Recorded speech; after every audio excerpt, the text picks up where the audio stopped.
In this video, I'll be installing a backup camera on my 2004 4th Gen 4Runner.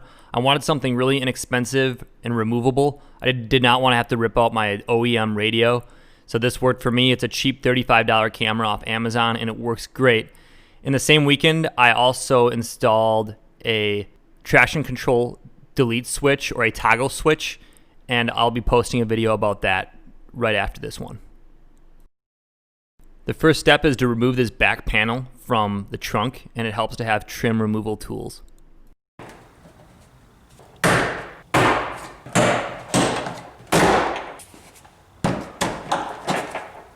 Pull this piece of plastic off, it's just glued on. Remove this panel on the left-hand side of the trunk. These are 10mm bolts. Remove these 3 electrical connectors with your fingers, and then use a pliers to disconnect the panel from the electrical device. We had to remove that panel to access this nut up here and to feed a wire past the window later on. Remove that nut. There are 3 more 10mm nuts holding on this back portion. Take off all 3 nuts.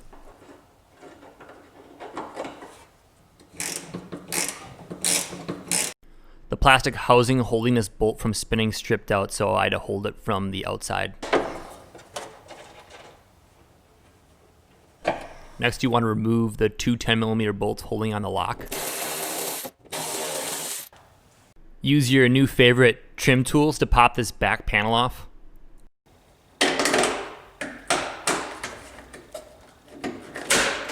There's a rubber grommet here that you can just compress and pull out with your fingers, and the electrical connector will follow.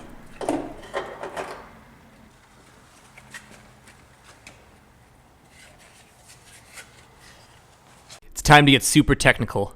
Remove your license plate. Bust out the X-Acto knife and make a little groove on the side of this grommet. It's to allow a wire to pass through, and this just allows the grommet to sit flush still with the wire next to it. This area is normally not ever accessible, so you can wipe off some of this dirt. I'm reinstalling the license plate with the little frame attached to it from the backup camera. Feed the electrical connector and the grommet back through the hole. You can just pop this back on right now with the clips. Reinstall the 4 10mm bolts holding this panel in, and the 2 holding the lock in as well. You can use the trim removal tool to separate this rubber grommet from its plastic feed-through. Here's what that looks like up close. We're going to have to feed a wire through this rubber wire loom.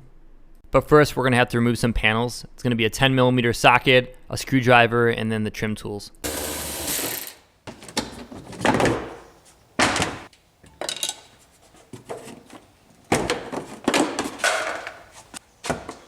There's a 10mm bolt in here. I think these are both screws. Remove them both. I loosened this with the trim tool. I didn't remove it. Another 10mm here. Remove this back strip. I'll show you why in a second.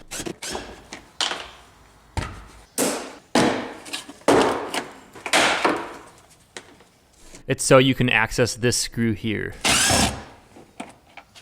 I didn't know this when I started this job, but these big plastic things are clips, and you can pull them to remove them.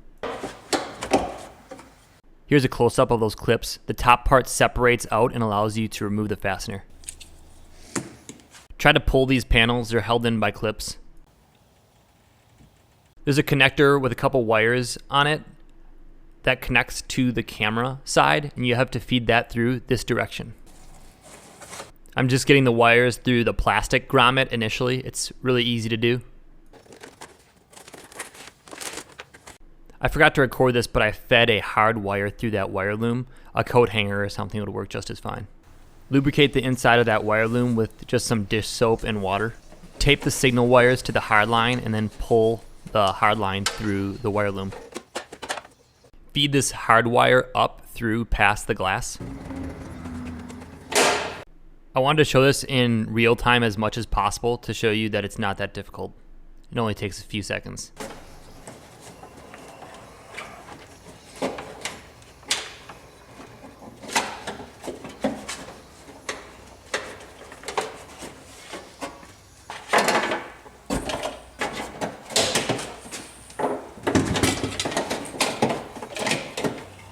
Repeat the taping procedure for the hard line with the signal wires.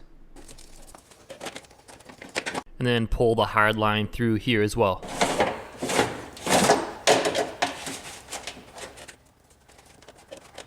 Here's just a close-up of what it looks like with the wire completely fed through. Work the wires down in between these panels.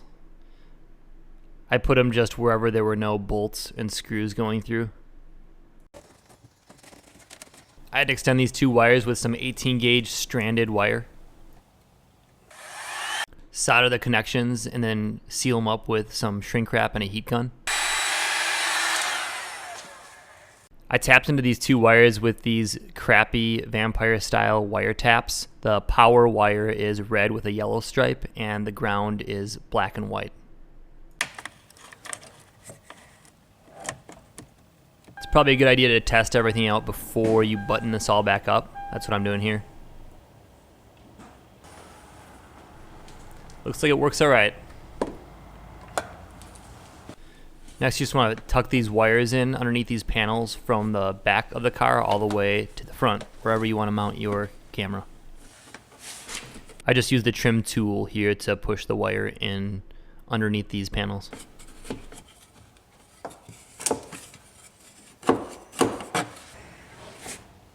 Keep feeding the wire forward. All these are really easy to tuck the wire into.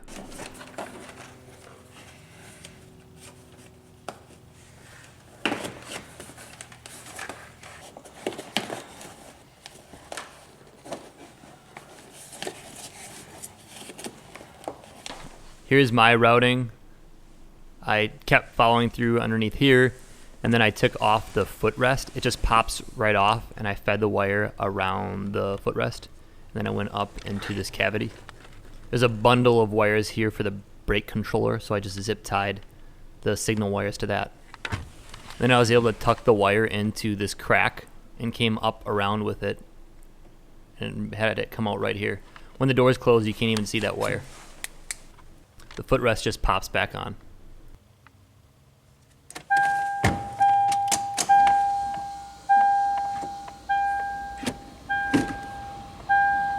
You can put your car in reverse even if the motor is not turned on. Just make sure you push your e-brake down because your car could roll away. I used this cheap magnet phone mount to attach the monitor to the HVAC vents.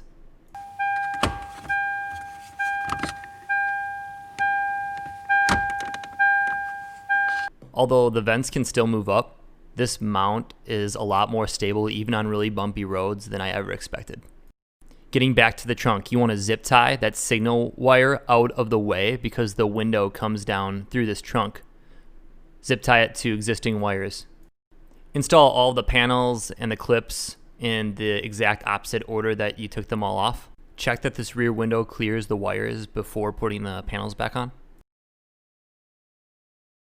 The rest of the reinstallation is very straightforward. Here's what the camera looks like. I wanted it center mounted so it looks right down my trailer hitch. Let's test this thing out.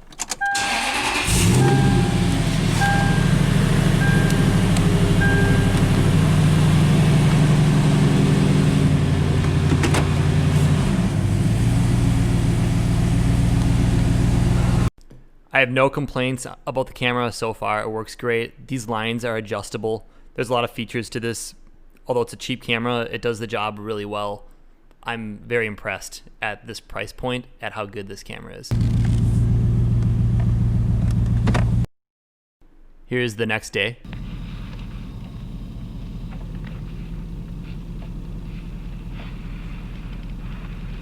This isn't fair. This is cheating.